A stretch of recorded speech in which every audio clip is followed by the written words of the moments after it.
Hello साथियों। तो आप लोग कैसे हैं? आशा करता हूँ कि आप लोग मस्त होंगे और पढ़ाई कर रहे होंगे। आज हम लोग देखेंगे प्रकाश के परावर्तन से कुछ इम्पोर्टेंट प्रश्न यानी कि चैप्टर वाइज इस तरह से अगर कवर करना है तो मगध साइंस कोचिंग सेंटर को सब्सक्राइब कर लें और इसी तरह से आपके पास डेली नोटिफिकेशन मिलते रहेंगे इस तरह से क्वेश्चन के लिए। चलिए तो देखेंगे।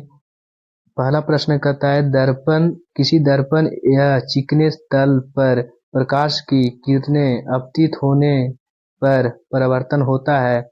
जब किसी चिकने तल पर प्रकाश की किरणें आपतित होगी तब परावर्तन होता है। तो इसमें आपका आंसर हो जाएगा नियमित।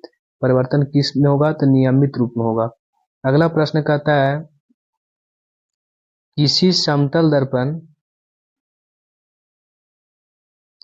किसी समतल दर्पण में लेटर पी और को को देखने पर वह कैसा मालूम पड़ता है।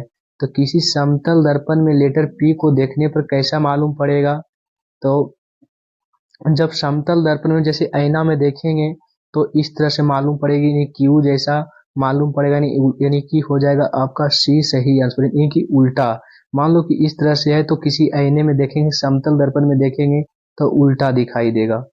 अगला प्रश्न देखेंगे। अगला प्रश्न कहता है प्रकाश क्या है? प्रकाश क्या है? तो प्रकाश आंखों को प्रभावित करने वाली ऊर्जा है। प्रकाश जो है से आंखों को प्रभावित करने वाली ऊर्जा है। तो इसमें आपका सही आंसर हो जाएगा बी, यानी कि आंखों को प्रभावित कैसे करता है? तो जब तक प्रकाश नहीं होगा तो हम किसी वस्तु को देख नहीं पाएंगे। तो सूर्य से प्रकाश आती है और हमारे आंखें तक पड़ती है तो किसी वस्तु को देखते हैं। अगला प्रश्न कहता है समतल दर्पण द्वारा बना प्रतिबिंब क्या सदा है, यानी समतल द्वारा दर्पण द्वारा बना प्रतिबिंब क्या है? तो कहता है समतल दर्पण द्वारा जो बनता है प्रतिबिंब क्या होगा इसमें? तो ये आपको देखिए कि क्वेश्चन पूछा गया है 2015 में आया था पहला सेशन में। यानी कहता है कि समतल दर्पण द्वारा बना प्रतिबिंब वास्तविक है, यह आभासी है, यह वास्तविक और सीधा है, यह तुम्हारा डी में कहता है आभासी और उल्टा है। तो इसमें आपका सही आंसर हो जाएगा समतल दर्पण द्वारा बना प्रतिबिंब आभासी और सीधा हो जाएगा। अगला प्रश्न कहता है समतल दर्पण में किस प्रकार के प्रतिबिंब बनते हैं? तो समतल दर्पण में आभासी प्रतिबिंब बनेंगे। समतल दर्पण में किस प्रकार के प्रतिबिंब बनते हैं? तो आभासी प्रतिबिंब। अगला प्रश्न कहता है, थोड़ा इसको हटा लेते हैं। कहता है किस दर्पण से आप कितनी ही दूर पर खड़े हो आपका प्रतिबिंब सदैव सीधा प्रतीत होता है? तो संभवतः दर्पण है, यानी कि सीधा जब प्रतीत होता है तो कौन सा दर्पण है इसको बताना है। तो इसमें आपका सही आंसर हो जाएगा समतल और उत्तल दोनों, यानी कि इसमें आपका सही आंसर होगा समतल और उत्तल, यानी कि ए और सी दोनों। अगला प्रश्न कहता है 7वां प्रश्न कहता है 7 नंबर में कहता है प्रकाश की किरणें सरल रेखा प्रकाश की किरणें सरल रैखिक गमन का अनुप्रयोग है। तो इसमें आपका सही आंसर हो जाएगा ए और बी दोनों, यानी कि सूर्य ग्रहण में और चंद्र ग्रहण में। अगला प्रश्न कहता है किसी किसी किसी वस्तु की छाया तभी बन सकती है जब प्रकाश की किरणें गमन करेगी, यानी कि किसी वस्तु की छाया कब बन सकती है? जब प्रकाश की किरणें गमन करेगी। तो जब सीधा रेखा में प्रकाश की किरणें गमन करेगी तभी छाया बन सकती है। तो इसमें आपका सही आंसर हो जाएगा 8 के ए। अगला प्रश्न कहता है 9 में कहता है प्रकाश स्रोत के सामने एक ही रंग की छड़ी को खड़ा कर रख देने पर उसकी छाया कैसी बनेगी। यानी कि कुछ छड़ी को रख देंगे प्रकाश स्रोत के सामने तो उसकी छाया कैसी बनेगी। तो इसमें तो अब सभी को जानकारी होंगे कि हम भी खड़ा होते हैं तो हमारी छाया कैसी बनती है। तो सी आंसर हो जाएगा, यानी काली रंग की। अगला प्रश्न कहता है किस किस प्रकाश स्रोत के सामने एक रुकावट रख देने पर बनती है। यानी किस प्रकाश स्रोत के सामने एक रुकावट रख देने पर बनती है। ऑप्शन ए में कहता है छाया, ऑप्शन बी में कहता है उप छाया, ऑप्शन डी में कहता है सी में कहता है कुछ भी नहीं, ऑप्शन डी में कहता है ए बी दोनों। तो इसमें आपका सही आंसर हो जाएगा ए बी दोनों, यानी कि छाया और उप छाया दोनों। अगला प्रश्न कहता है, अगला प्रश्न देखते हैं 11 नंबर कहता है प्रकाश स्रोत के सामने एक गेंद को रखने पर उसकी छाया कैसी बनती है। तो प्रकाश स्रोत को गेंद को सामने रखने पर उसकी छाया कैसी बनती है। तो उसकी छाया वृत्ताकार बनेगी।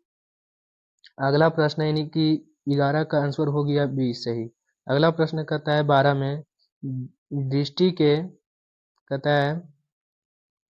दृष्टि के भौतिक अनुभूति को कहा जाता है। यानी दृष्टि के भौतिक अनुभूति को क्या कहा जाता है। तो प्रकाश कहा जाता है। ऑप्शन ए सही हो जाएगा। अगला प्रश्न कहता है प्रकाश एक रूप है। तो प्रकाश एक कैसा रूप है। तो ऊर्जा का रूप है। प्रकाश से हमें ऊर्जा भी प्राप्त होती है, इसलिए मनुष्य को प्रकाश खाना चाहिए, नहीं लेना चाहिए। अगला प्रश्न कहता है 14 में किसी माध्यम में प्रकाश की किरणें माध्यम के किरणों को क्या कहते हैं।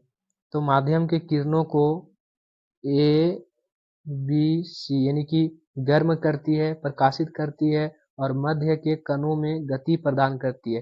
तो ए बी सी तीनों हो जाएगा, यानी कि ऑप्शन डी इसमें सही हो जाएगा। अगला प्रश्न कहता है प्रकाश एक ऊर्जा है। प्रकाश एक ऊर्जा है।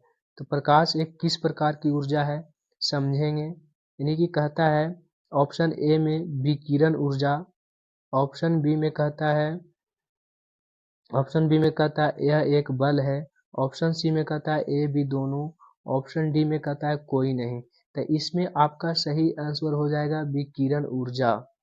इसी तरह से क्वेश्चन अगर डेली आप लोग 10th क्लास में नहीं 2025 में एग्जाम देना चाहते हैं और अच्छा बेहतर अंक आना चाहिए, तो इसी तरह से क्वेश्चन की नोटिफिकेशन पाने के लिए मगध साइंस कोचिंग सेंटर गया को सब्सक्राइब कर लें और दीपक सर के साथ जुड़े रहें।